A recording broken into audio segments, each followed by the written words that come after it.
Great.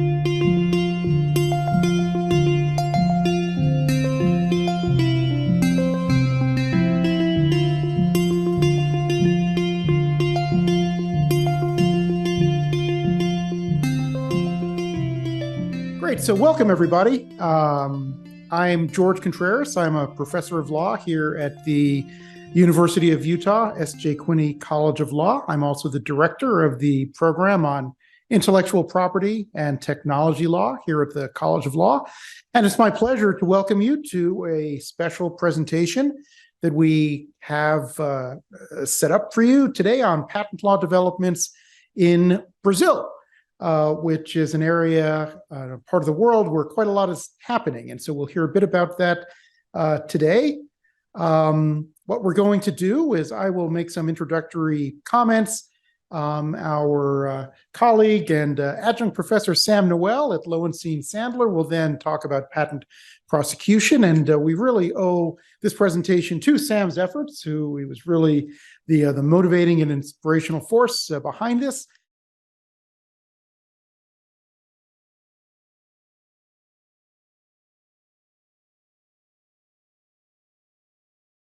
There's large-scale litigation and dispute happening, as does happen in markets where a lot of money is at stake. It's a complex system, and because markets are global and the companies involved in these disputes are global, the litigation has emerged around the world. And the usual hotspots that we see and that are very active in these disputes are the United States, of course, the UK, Germany, two of the principal European venues for litigation, India, which is the world's second largest smartphone market, China, the number one largest smartphone market, Japan, Korea, have all been very active in terms of this litigation.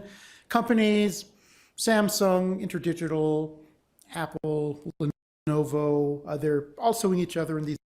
Brazil is quite high. It's estimated to be the fifth largest market in the world after China and India, the US and Indonesia. And perhaps for another day, Indonesia is also an emerging area for litigation in this field. But again, that's another presentation. But Brazil is a large domestic market for this technology, and that means a lot of money is transacting in the local market. But there's another reason that Brazil has become quite important in these disputes. That is the power of product injunctions. Right? So in the world of patent litigation, the remedy that you ordinarily seek, or there are two remedies that you ordinarily seek. One is money, right? Money damages for infringement. We all understand what that is. But the other one, and the much more powerful remedy, is the injunction remedy.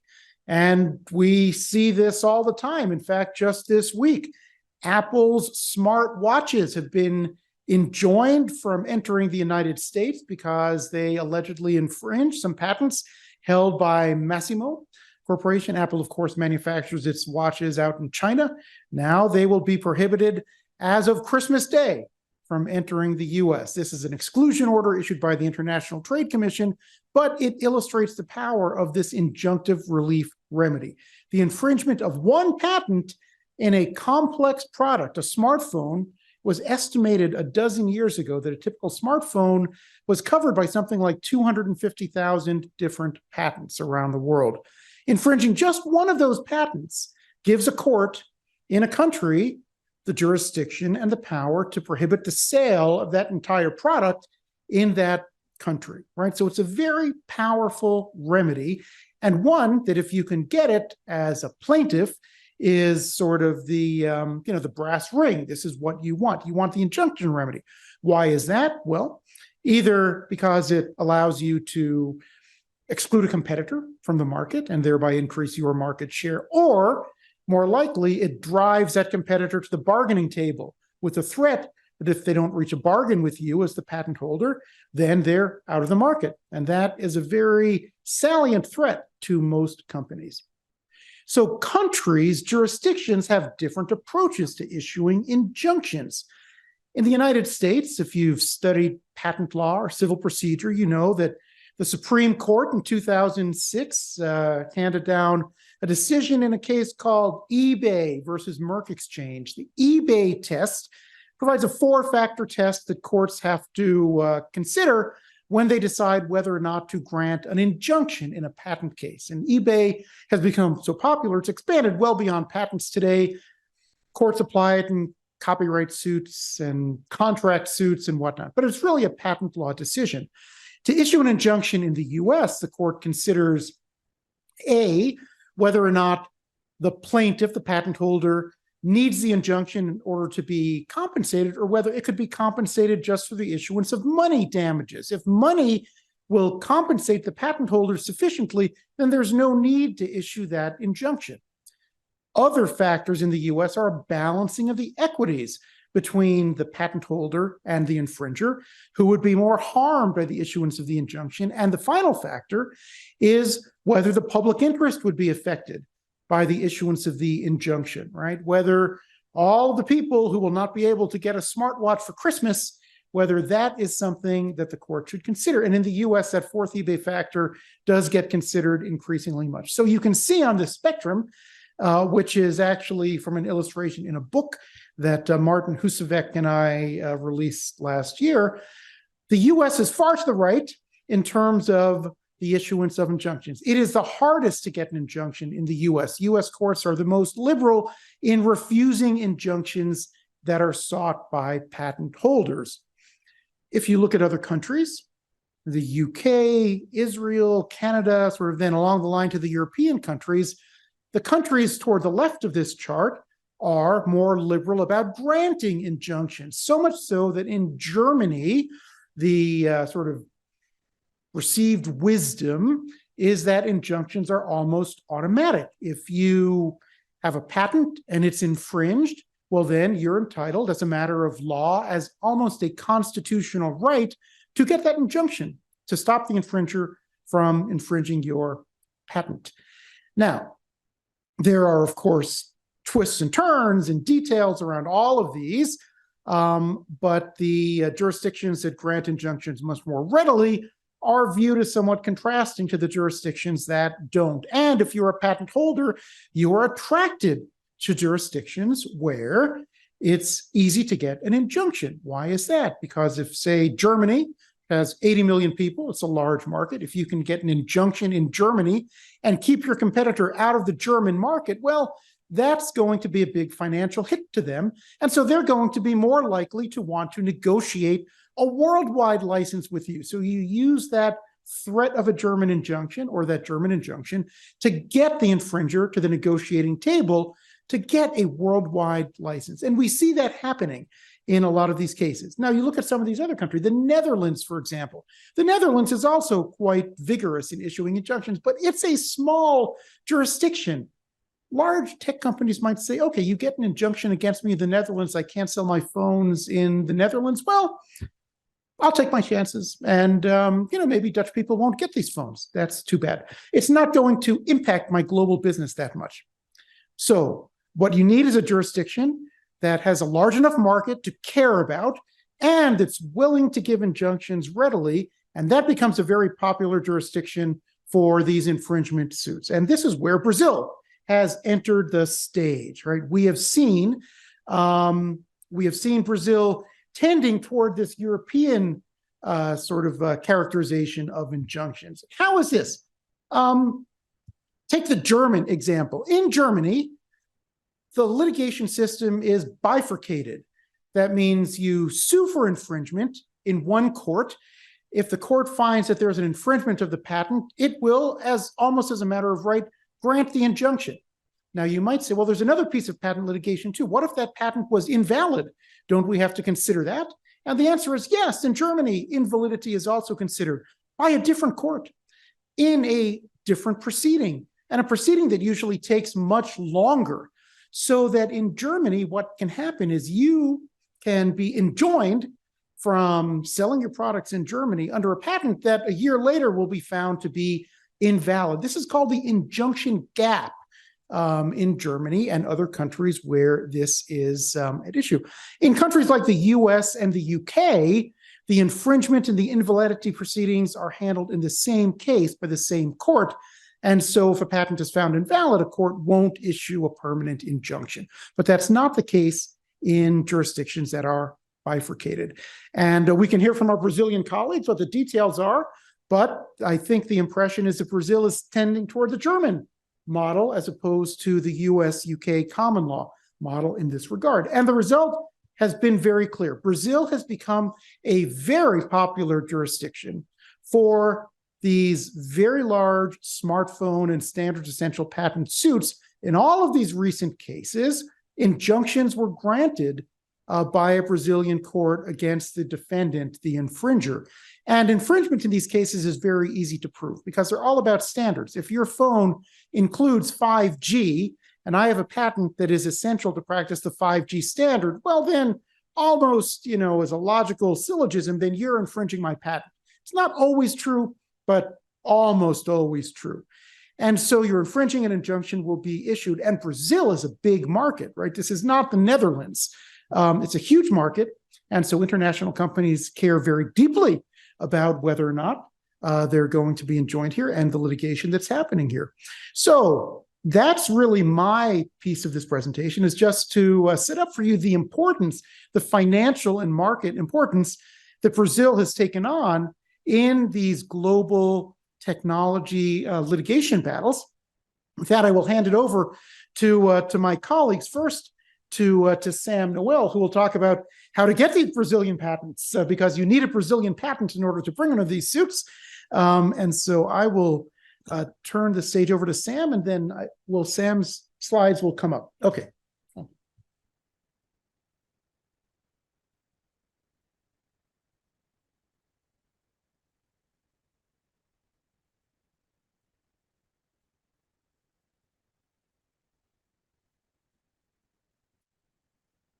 Hey, thank you, Professor Contreras. That was great. We see how important, the patents are in Brazil, these patent suits. I mean, as Professor Contreras said, we need to get a patent first. I work in patent preparation and prosecution at Lowenstein Sandler. But here in the US, before becoming a patent attorney, you have to have your engineering or science degree. So when I graduated in mechanical engineering, I went down to Brazil to work for a while. So it was fun seeing all the innovations and that in Brazil. And then now in my practice, it's fun working with Brazilian clients, US clients, looking at patent prosecution throughout the world, including Brazil and the US. So I want to touch kind of high level on some things here. If you ever, have these very specific questions on patent prosecution in Brazil, I mean, we always go to our Brazilian counsel. They're really good at that. But some of these things will be helpful when counseling clients and looking at that there. So in Brazil, there's many types of IP. So I'm just touching on the first two, patents and industrial designs. Patents is more like our utility patent here in the US, and industrial design, it's like our design application. So for patents, similar to the US, first to file, publishes after 18 months. But one thing that's different, there's different types of utility patents there, what we call utility here. There's the invention privilege, the PI, the utility model, they call the MU, and then there's a certificate of addition to an invention. So the PI and the MU, that's kind of taking our utility patent and splitting it into two here. So staying on the same theme of phones, maybe not quite as smart as they were, or as they are now, but when phones first came out. So when, Alexander Graham Bell came out with the apparatus for transmitting vocal or other sounds telegraphically, well, that would be a PI. That was like a big innovation. Well, then when we come and we have a modification with the little, the part that you listen to on the cord, well, that's more like an MU. You're just separating the parts, but there's an inventive aspect to it there. And then just making it look nicer, that would be more of a design application. So then when you come up with we're getting way into the future with the rotary, right? Just the rotary, that would be like a PI, that'd be the inventive one. The modification, where you put the receptor and emitter into one handset, you're just rearranging the different components, but it's still, a great innovation. That'd be more like the MU. And then just making it look nicer. That would be the design. And then we come further in the future with the buttons, right? Just having buttons, that would be a PI, putting the buttons and the receiver and the emitter on a handset. That would be the MU. So here in the US, we put the PIs and the MUs all into utility patent application. One's easier to get, right? If you're the first one with the rotary, that'd be easier to get through the patent office. If you're just rearranging the components, that'll be just tougher to get through the US patent office. But there in Brazil, they split it out. So that's one thing to consider when you're looking at seeking patents. Things that can't be patented similar to the US. You can't have, math, abstract, idea, things like that. They also have computer programs per se. So like the source code, you can't get a patent, but like a method of encrypting, you can get a patent on that. Also, you can't get anything that's immoral, things like that there as well. They have different costs, kind of like how here we have our regular entity and then small and micro, they have a cost 1 and a cost 2. The cost 2 is for individual small companies. You get discount by 60%, but the costs are quite lower there for filing a patent application. Here in the US, it's almost $2,000 to file a utility patent. There, just to file, it's just the 200 reais, Brazilian reais. So that's 5 to 1 right now. So that'd be $40 to file. It'd be another $100 for 10 claims, and then $10 for every additional claim there. So the filing of the patent application is a bit cheaper, to do that there. You do have annual fees as you go along, as while it's pending, and then once it's issued, and watch out for it to pay. Once you have a patent, the right, you can, like the US, you can stop people from making, using, selling, importing, but there's certain things you can't stop. So like an act that's privately practiced without commercial purposes, that doesn't result in prejudice to economic interests of the patentee.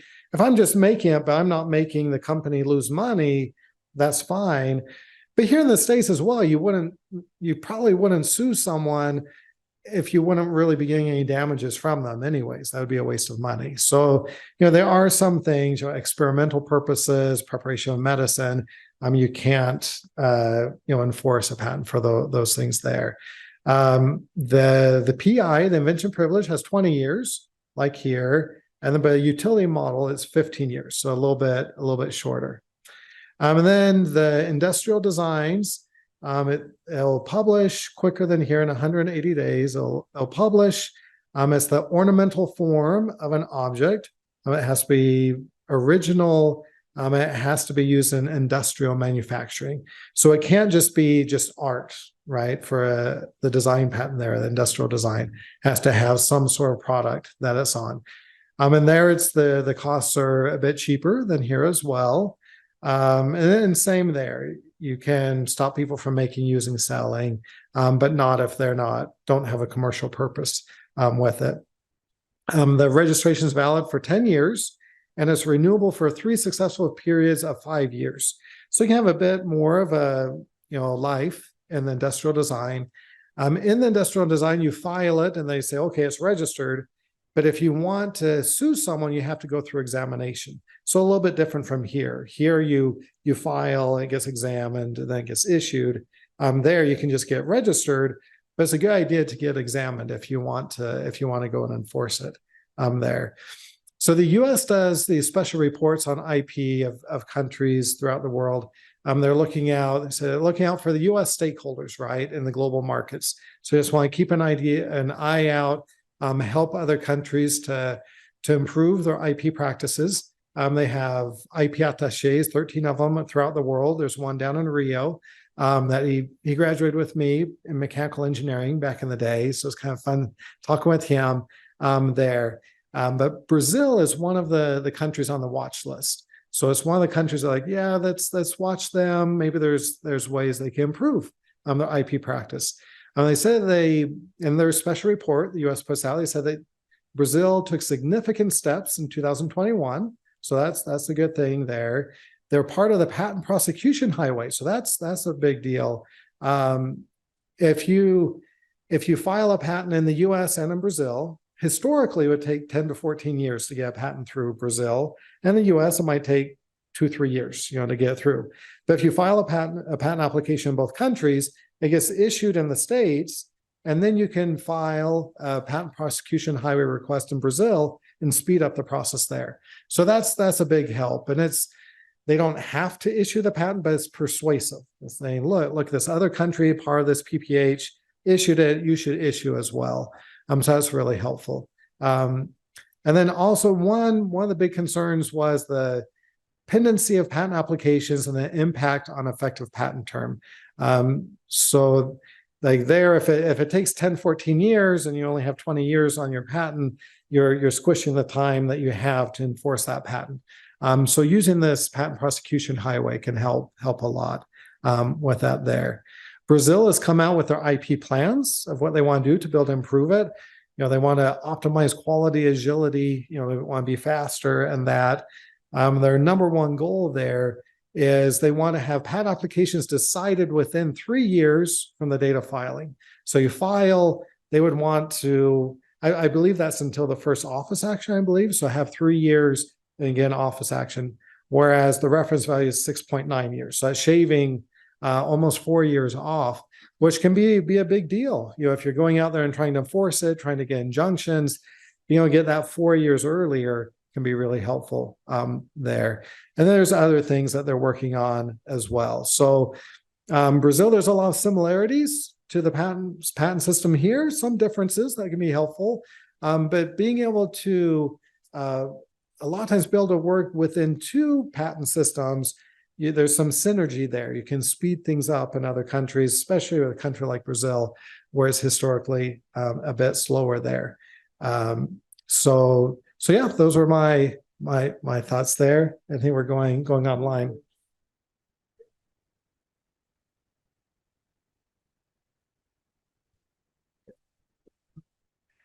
Thank you, Sam. And so now we'll switch to Ricardo Sichel from the Federal University of Rio de Janeiro.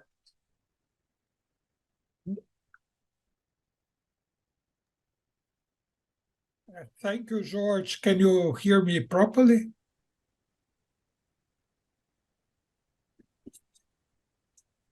Yeah. Put him. Oh, I put him up there. Perfect. From Rio. He's from Rio. Right. I'll put him on. Okay. Okay. Can you hear me properly? 1 second. He's out there.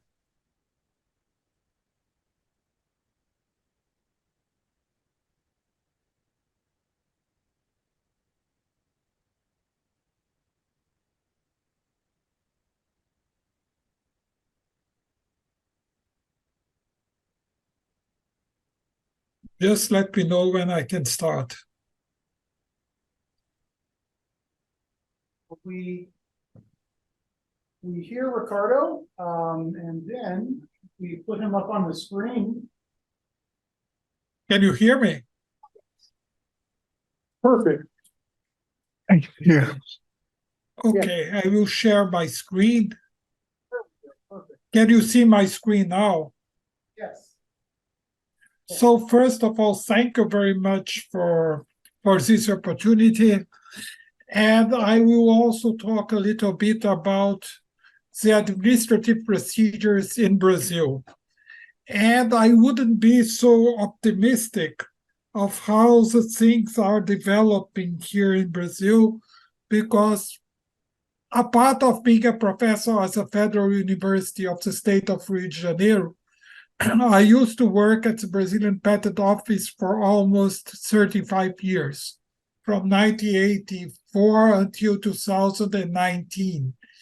And these measures related to how to make things quicker, how to decide quicker procedures inside the Brazilian office were often taken but not put it in practice.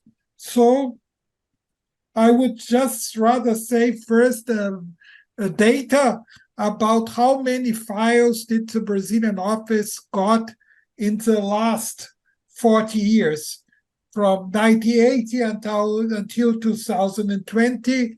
This is the data got by the WIPO, and it's just the numbers of patent filings.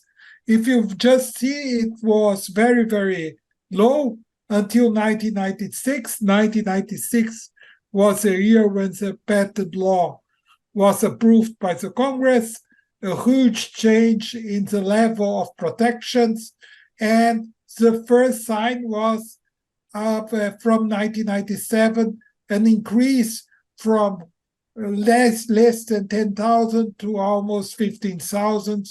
And this number also climbed and reached its peak in 2012 by 30,000.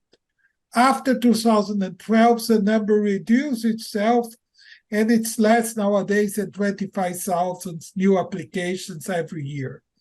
And if you just compare with the numbers of patent applications in Latin America, by considering Brazil the biggest economy, you would come to the conclusion that less than 50% of all the applications for the continents arrive in Brazil.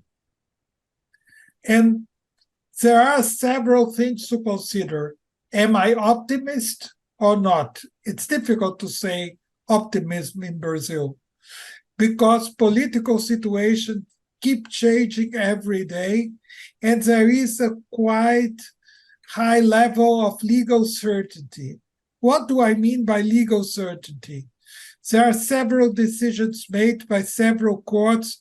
As you probably may know, you have two kinds of jurisdictions: a federal court, where the patent office will be sued, and state court, where enforcement will be considered. So these different jurisdictions make things a bit difficult. There are several public policies which indicate a certain way of seeing patents as something negative. So there is not quite sure if people in the parliament, if people in the government really believe that patents are a positive thing, if they really foment economic development and social justice, or if they are just a way of having a monopoly and so keeping the country poor. So the point is, considering telecommunications, you have a huge market. There are more cell phones working in Brazil than people in the country. So this is something quite interesting to observe, that the numbers of cell phones in the country are much higher than the population itself, which are one of the problems related to the first idea to reduce, as Sam said before me, the time of application inside the Brazilian Patent Office. They expect to reduce it to 3 years, but there is a legal problem to face it. And the legal problem are in Article 30 and 33 of the Brazilian law.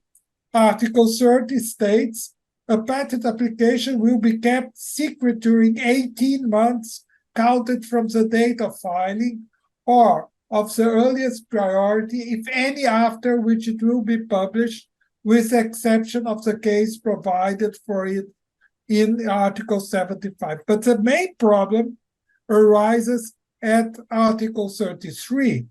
Examination of a patent application must be requested by the applicant or by any interested party within 36 months counted from the date of filing under pain of shelving of the application. There is the first problem. 36 months are just 3 years. So if the patent applicant lasts or takes almost 3 years to apply for examination, how it's possible to expect a decision within this period? I don't know, and I haven't got any information related to a new way to access Article 33. I don't know if there is something at the Congress related to a new way to state this regulation. And considering the actual standard, we will still have a legal problem, which makes, in my point of view, totally impossible to have a first decision granted after 3 years of application. It's just a legal problem that can only be solved if the Congress changes the law. And I don't know if something is going to be done in such a way. And when I say the numbers of cell phones and the numbers of patents related to telecommunication, they are very, very low. As stated by Sam just a little bit before me, there are two kinds of patents, patent invention and utility models, PI and MU. And this data was got from the Patent Office itself, and it states the numbers of PI and MU related to telecommunications. Sorry, it's in Portuguese, there was no translation. Telecomunicações means telecommunication. And if you see in 2021, from 20,000 new patent applications, just 334 PIs and 2 MUs, which makes 336 applications. This number, I would say, is totally very, very small. It doesn't represent anything. And the point is, why does it happen? Why does the numbers of patents are declining? And one major problem is the decision of the Supreme Court in the IDI 5521. It was related to the sole paragraph of Article 40 of the Brazilian patent law. And this paragraph granted a minimum period of 10 years for patents and 7 years for utility models. Nowadays, if it takes more than 10 years, you would have less than 10 years of PI. And if it takes, as it used to take when I worked there, 16 years or more, you could have only 4 years to enforce this patent. And the decision was established and considered in different areas, so it discriminated patents related to drugs and medical products, because this decision taken by the Supreme Court was considered for health products in a retroactive way since 2015 or 14. So, but for these products, they wouldn't have any time additional to consider. For other products, the decision was it should only go into effectiveness from the date it was decided. So there is still a problem related to enforcement. Enforcement is still away. And what I said about Latin America and Brazil, you can see this data also from WIPO, where Latin America got in 2020 almost more than 50,000 patent applications every year, and Brazil got less than 30,000. And there is a point to consider that Brazil is the biggest economy in Latin American continent. So the question is, why? Why does it happen? And there are certain solutions to consider. First, a dispute between federal court and state court, and how to enforce properly EIP law, which means how do it work, how it's possible to get a quicker and also a safer decision in order to enforce everything related to IP. And for this point of view, I would also consider the question related to the efficiency of the Patent Office itself, which also has to be stated the number of public servants that work at the office, which is not compatible with the necessity of the patent office nowadays. Even if considered the new policies, even if you consider that target is to develop and to get a higher number of applications, if the Brazilian Patent Office maintains its status nowadays and considers the numbers of public servants that they have nowadays, the only possible conclusion for getting more applications is increasing the number of applications which won't be decided. So the backlog will get higher and higher. So the efficiency of the patent office is one very important task to be considered in order to fulfill the aspects mentioned in the public policy related to IP in Brazil. And so, by doing this, I say thank you very much for your attention, and please feel free to ask anything you wish. Thank you very much, Ricardo. That was wonderful. If you stay on the line, we'll have some question and answer after the speakers are done. If you can stay with us. Yes, I can. Wonderful. Okay, so then we can switch back then, and we'll. Okay, João, you want us? We can. Well, we have your. I prefer it here. Oh, here we go. Okay, perfect.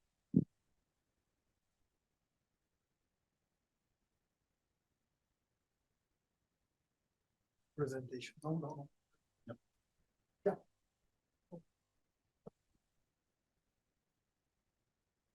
Hello, nice to meet you, every students. I thank you for Professor and Professor Sen and Professor Contreras for giving me the pleasure to all lesson here. For me, it's a very, very interesting because I am a lawyer. I'm a lawyer for 30 years. And almost when I studied in Brazil, the first of all, my first lesson was to go another country because I have the interest to learn another language, and I prefer to go to the Spain, and I go to the Spain to negotiation, and the first time when I studied was IP, the HIPO, and about this time, but I had a big problem because our law office start in a small city, Londrina, has a 50,000 habitants for in interior from Paraná. In this place, it's very difficult to have a injunction and another things about this. It's very difficult. So I study another theme, tax law, and I'm start studied another, and I again, and now I am judge in the tax law in my state, Paraná, beside where Professor Sen live in our capital, Curitiba. No, so for me it's a very pleasure. But now I think so. After her about this, what do you talking, including the professor from Brazil? It's a very pleasure because he is a very important, because they are a lawyer, very important because they work in the INPE, Instituto Nacional de Propriedade Intelectual, and I don't know personality, but I know your books. I know about him. And we live in Brazil on a moment very, very important, because the litigation now it's grow up until the Supreme Court. And for us, it's very important, because I believe in the law and the preventive law. Because when you start the law office, when you talk with your clients, you must to talk with them about what the fear, what the problems do you have to find in another places, besides in another countries like Brazil. And you told from us what can we find in our country, in another countries. In Brazil, first of all, I feel in this moment it's very difficult to put IP. But we need to change. We have another administrative judge like IMP. And IMP, it's a very, very important, because there is a lot of people, there is a university, like a university. There is a MBA in the IMP. I don't know if you know about this. Yes, there is a MBA to prepare the persons in the IMP. The persons like to watch, to study about what is the IP in Brazil. But the problem is the IP don't close in the administrative judge. It start in the law, in the tribunal.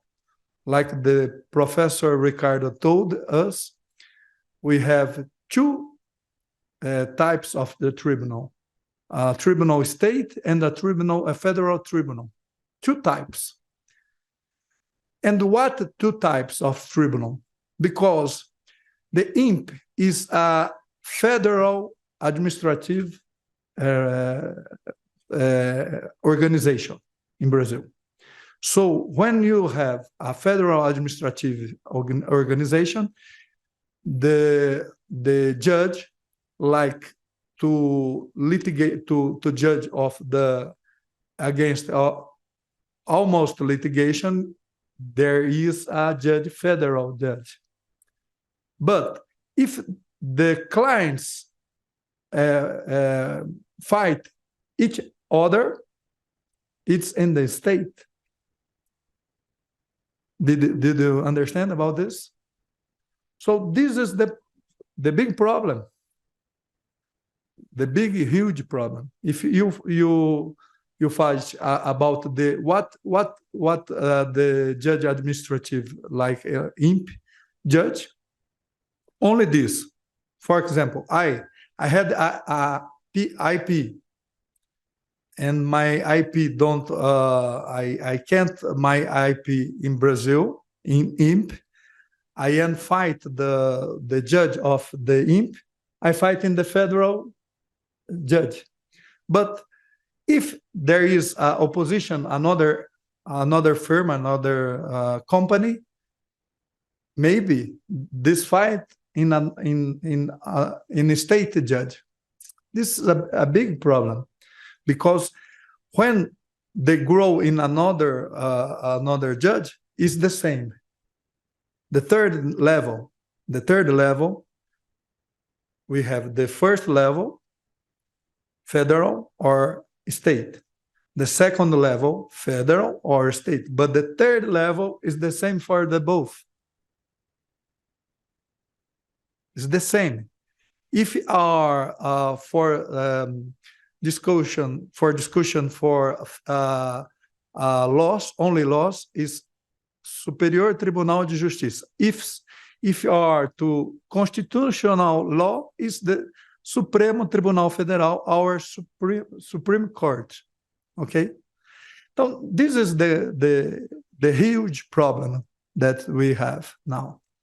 And now recently, we have a recent problem. I can't talk about, but we have the almost lawyers think about a big, huge problem for two landmarks in the Supreme Court, starting in the October and in the October. And for the end, for the conversation, because we are talking, he don't talk in English so good.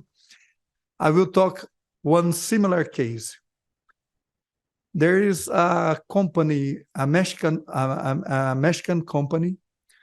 His name is Coppel, with double P, Coppel. In Brazil, there is two companies with Coppel. One company, energy company, Coppel, but one P. Coppel with one P, no Coppel from energy company, belongs to the state of the Paraná. Yeah, some. And another is Coppel to colchão, mattress, Coppel. And they fight there about this name. Okay? And now, sometimes what I say for you, young students, when you initiate your journey, it's important to utilize your creative to think what I can help my client, what I can to help my country, my university, my state, with change maybe the laws, with negotiation, with talking. And for this, I am here for 8 times. I here in Utah because I like this place, because there is so many people talking in Portuguese, talking in Chinese, talking in Spanish, because I like Utah because of this. So I thank you so much for this moment to learn with Professor Contreras, to Professor Sen, and Professor Ricardo. Thank you. No, thank you so much for those comments. And then to conclude, Denize, you would like to speak also, you, and then your translator also can.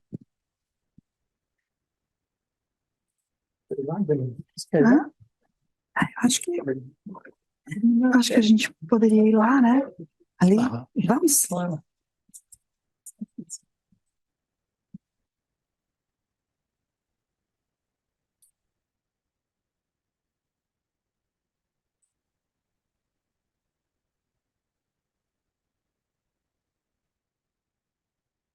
Olá, para mim é grande prazer estar aqui. It's a great pleasure to be here with you. Falando para os estudantes de Utah, falando sobre a advocacia que nós fazemos lá no Brasil. E é maravilhoso poder estudar as leis, poder ajudar, né, os nossos clientes. It's a great pleasure to be able to be with you students and to talk a little about our law firm and how exciting it is to be able to help people, help our clients, and in a very complex market. E também é lógico fazer devolver um pouco do que a universidade nos deu, devolver para a nossa cidade, para o nosso estado, e também para o nosso país. And as João Graça just said too, it's important to have this feeling that you're contributing to the university where you got the skills to work, to your state, your country, and your fellow man.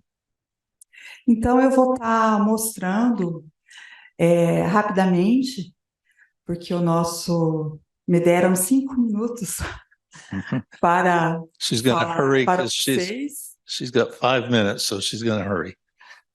E apresentando como que é um escritório de advocacia no Brasil, especificamente no estado do Paraná. So I'd like to show you how a law firm works in Brazil, especially in our state, the state of Paraná. Nós podemos passar o slide? Mhm. Não, acho que é lá. How do you change the slide, Sam? Você vai para baixo. Aqui. Okay. Bem, nós somos um escritório de advocacia fundado em 2001. They were founded in 2001. E nós temos o objetivo de proporcionar aos nossos clientes o melhor resultado para as suas leads, para os seus conflitos. And our objective is to provide the best possible solution to our clients' problems. Nós temos como sede, conforme vocês podem ver, um escritório localizado na cidade de Londrina, no estado do Paraná. Their headquarters office, as you can see in this picture, is located in the city of Londrina in the state of Paraná. It's one of the leading cities and very famous in years past for the coffee industry. Nesse local, nós transformamos como a nossa sede e praticamente um local onde nós fazemos o nosso trabalho intelectual. This is where we do most of our IP work and other kinds of research at our headquarters office. Nós temos uma equipe multidisciplinar de vários especialistas. They have a multidisciplinary team in various subjects that they put to work to get the problem solved. E nós temos também como foco principal a rapidez na resposta jurídica. And one of our great goals is speed, to get the answers quickly and fast. Embora nós tenhamos muitas ações na área contenciosa de leads, They do have a lot of cases in the litigation, excuse me, litigation area. These very contentious kinds of lawsuits and cases. o nosso principal foco é dar a solução jurídica de uma forma preventiva. They focus in trying to solve these problems and providing preventive measures to avoid bigger problems down the road. Lógico que a forma preventiva ela é menos onerosa para o nosso cliente. The preventive way is also less of a financial burden for their clients. Então, nós temos como meio de agir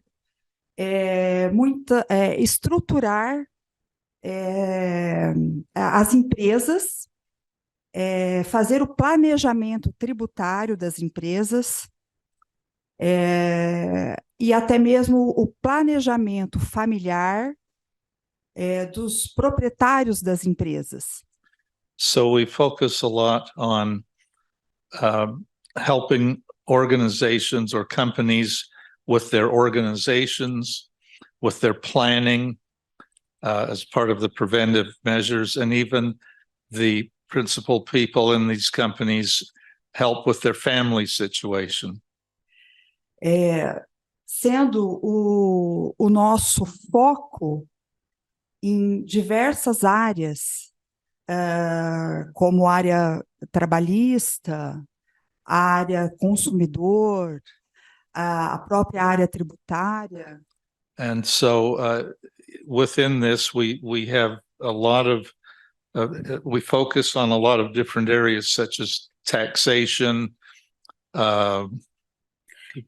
Tributária, trabalhista. labor law, consumer law, minimizando o risco do passivo trying to, das empresas. yes, trying to minimize the risk to the assets of the companies. Então, a advocacia, para nós, é prazer. The practice of law for us is a pleasure. Vocês que são estudantes, eu acredito que vocês devam ficar emocionados, animados, ao ter o conhecimento das leis. I imagine that you as students can get very involved, very excited, enthusiastic as you study laws and see what the outcomes can be. Mas quando você consegue levar um benefício ao seu cliente, é muito gratificante. And it's extremely gratifying to be able to present a client with a solution. E quando você consegue fazer com que o seu cliente tenha uma conduta ética para com o Estado dele, para com o funcionário dele e para os clientes dele, é melhor ainda. And what's better still is if you can help the client to work ethically with their employees, clients, the state, and stay within the bounds of the law. Nós precisamos mostrar isso aos nossos clientes, porque muitos benefícios econômicos eles vão auferir desta forma de exercer o seu negócio. And they'll find out that in the long run, there are greater benefits that will accrue to them by doing things within the right framework and within the law. Nós somos especialistas em direito empresarial. We specialize in business law. Mas o nosso foco é humano. But our focus is on people. Porque nós nos relacionamos com as pessoas. As pessoas, elas nos interagem, nós nos interagimos com ela e buscamos na lei a melhor solução para aquele problema que pode ser evitado.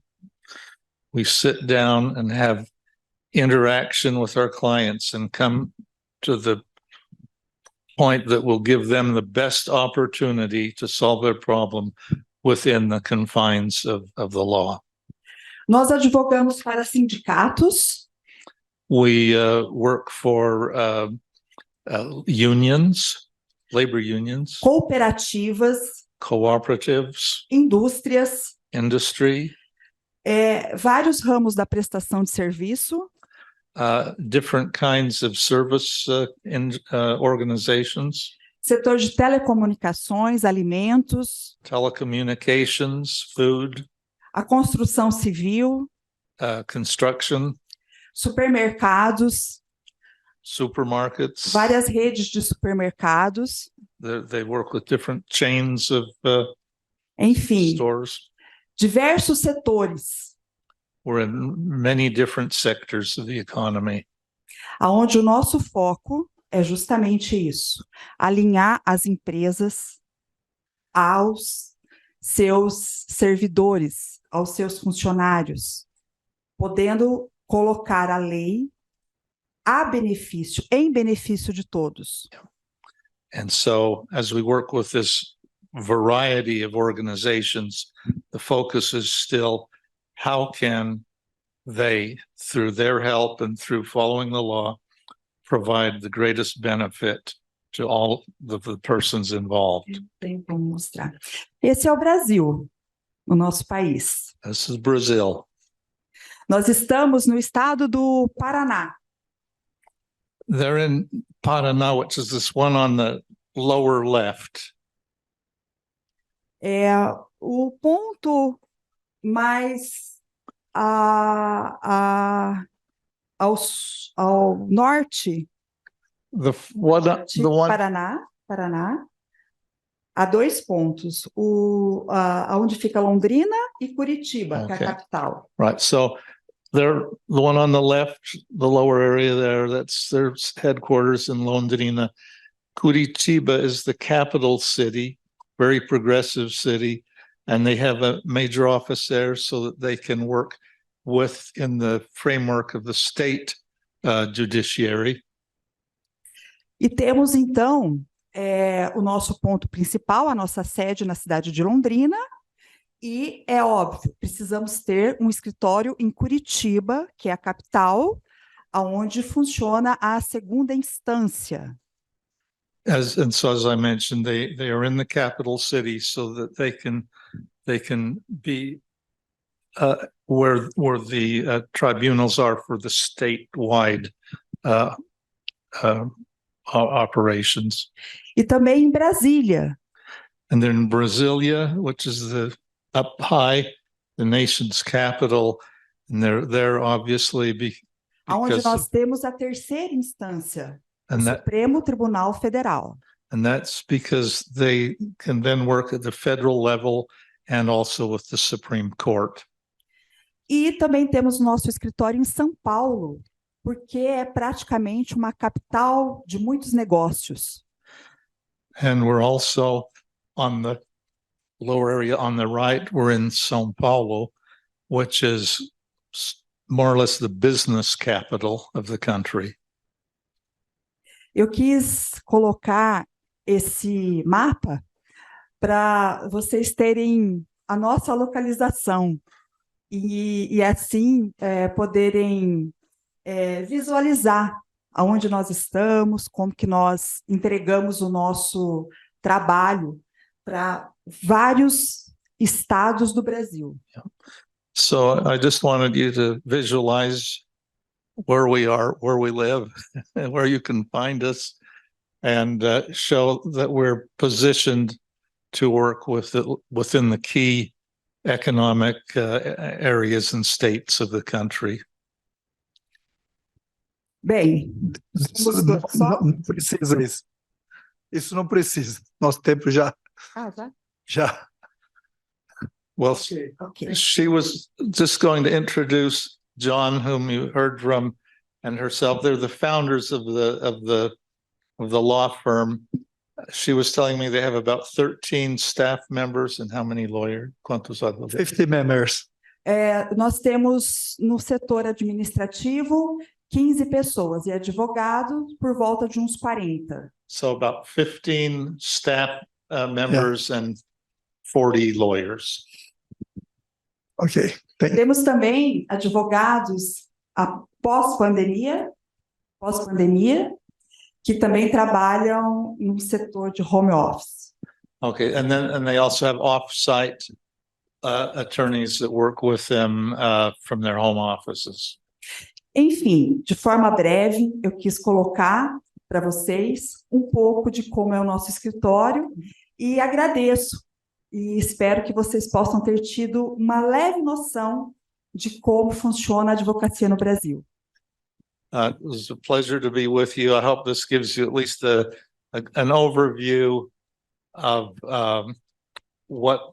how the law business works in Brazil. Thank you. Great. Well, thank you. Thank you so much for those comments, and thank you also. We're running a little bit over time. We have a few minutes for questions, if anybody has some. The people who are online, if you go to slido.com, this event is #IP event. We have a couple of questions online. So the first one I will give to Sam, which is, are there different standards for obtaining a PI invention patent versus a MU utility model in Brazil? Yeah, good question. So I've only worked with PIs. I haven't worked with MUs. But the standard there, they both have to have novelty, inventive step there. Or let's say for PI, has to have the requirements of novelty, inventive step, industrial application to be able to get a patent. For MU, it's a new form or arrangement involving inventive act. So yeah, it could be a different arrangement with an inventive act. Like we looked at, that it could be, you're just putting different components in the handset instead of having them separate. But then for a PI, it has to have novelty, inventive step, industrial application there. So it's a little bit different of standard in those. And Professor Ricardo would have even a better idea on that if you're still online. Yes, and yes, Professor Sichel, if you do have any comments, please feel free to jump in. Just we can hear you. Just to add, but if not, then the other question online was, if a patent is found invalid in the bifurcated process, is there a remedy for the wrongful injunction? I don't know the answer for Brazil. I will tell you in Germany and other countries that I'm very familiar with, the answer is no, there's no remedy. That injunction gap is a function of the way the bifurcated system works. And you just have to live with it. But I turn it over to Professor Sichel or anybody else to comment on that. I would rather say the same as you said, George. Can you hear me? Yes, we can hear you. I would rather say the same, although the competence of deciding if a patent is valid or not is from the federal court. It's not from the state court. So the state court cannot decide whether a patent is valid or not. So this would be definitely only from the federal court. But if you have a decision made by the state court in some incidental decision, so we will have a big problem. Yes, let me ask you a follow-up question then, and also the Graças. Is there any contemplation in Brazil to address this question of the injunction gap, which some view as puzzling, as this question from the audience indicates? Any way to combine this, or will it always be two separate systems? There were in the past an idea of combining it, but according to a decision from the Supreme Court, not from the federal court, but the Supreme Court, there are two Supreme Courts. One is called Supreme Court of Justice, which is related only to federal law. And there is one which would be equal to the German Constitutional Court, which is just for constitutional matters. The other one, linked to federal regulations, stated that this decision has to be made by the state court. So the point is, only if you have anything related to the validity of a patent, there you can ask for the federal court also to the infringements, but it will be quite difficult. Normally, the infringement and enforcement are cases related only between private companies and private people. Yeah, so this distinction also, which you mentioned in your comments, is difficult. And in the United States, we also have federal courts and state courts and conflicts between them. So you're not alone. We have similar problems. If I may add another observation, there is another problem which is related to how you study law in Brazil. Usually you don't have IP law at the universities. So a large number of judges don't have a proper idea what IP is.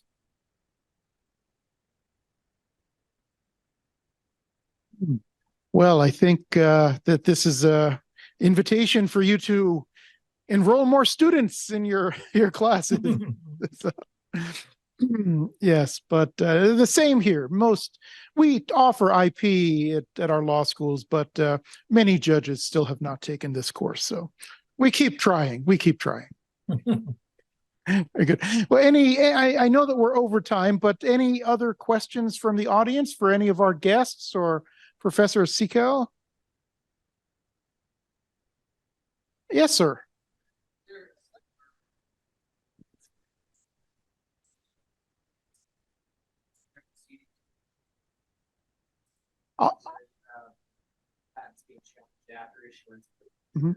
I'll repeat. I'm going to repeat the question just so it gets on the recording. And the question is whether in Brazil there is a post-grant challenge or opposition proceeding like we have in the United States, so that you can challenge a patent after it's granted through an administrative proceeding. Yes, it is. There is. There is an administrative procedure after the patent is granted inside the Brazilian Patent Office. Okay. So you can apply for the invalidation of the patent in the patent office itself. You don't need to go to the court. Okay, great. Thank you. Yes.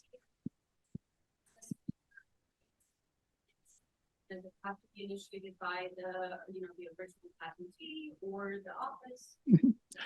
Yes, that question is who initiates this post-grant proceeding?